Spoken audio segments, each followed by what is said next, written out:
Hello bachcho, let's read out the question first. The given figure shows a diode connected to an external resistor and a battery.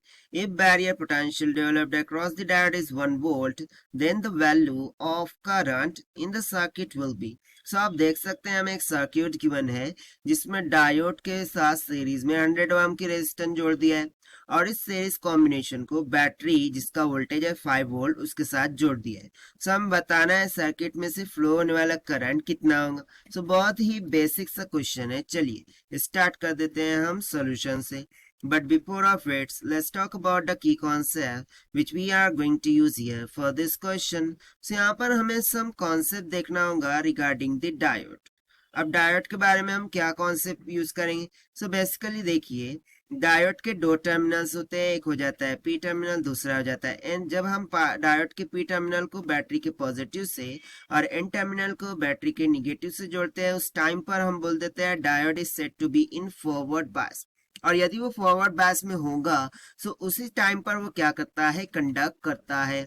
अब यदि मैं second case की बात करूं कि diode के P terminal को मैंने बैटरी के निगेटिव से जोड़ दिया और जो एन टर्मिनल था उसको मैंने पॉजिटिव से जोड़ दिया, ठीक है। सो ये बेसिकली रिवर्स बायस का केस हो जाता है, जिस केस में डायोड कंडक्ट नहीं करता। सो बस इसी कॉन्सेप्ट का हम यहाँ पर यूज करेंगे एंड रादर देन दैट हम यहाँ पर KVL का यूज करने वाले हैं, that is Kirchhoff's voltage law. So according to Kirchhoff's voltage law, the sum of the voltage inside a closed loop is always equals to 0। ठीक है, तो चलिए इन कॉन्सेप्ट्स का यूज करके हम सॉल्यूशन से फाइनली स्टार्ट कर देते हैं।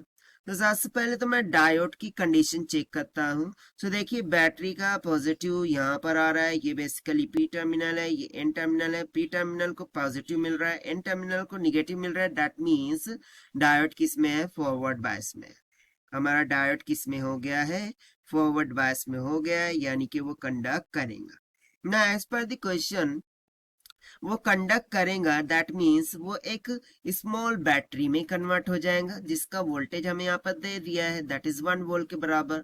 सो यहाँ पर सिंपली मैं इसको इस तरीके से ड्रॉ कर सकता हूँ, दैट इज पॉजिटिव निगेटिव। ठीक है, ये बैटरी में कन्वर्ट हो जाएगा और उसका वोल्टेज किसके बराबर होगा, 1 वोल्ट के बराबर।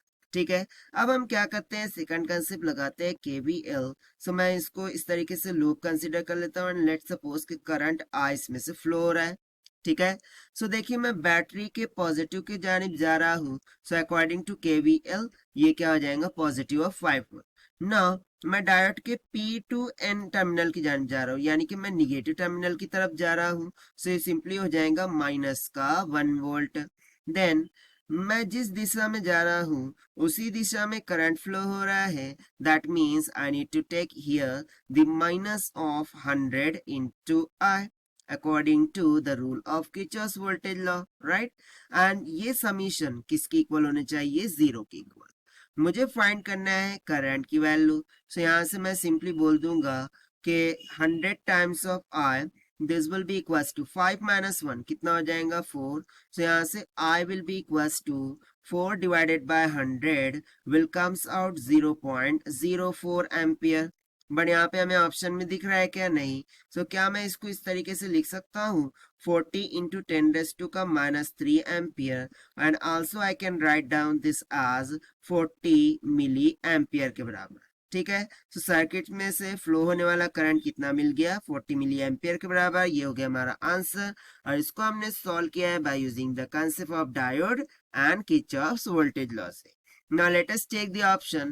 So जो option B दिख रहा है, this will become correct. So this is the required solution. I hope you understood well. Best of luck. Thank you.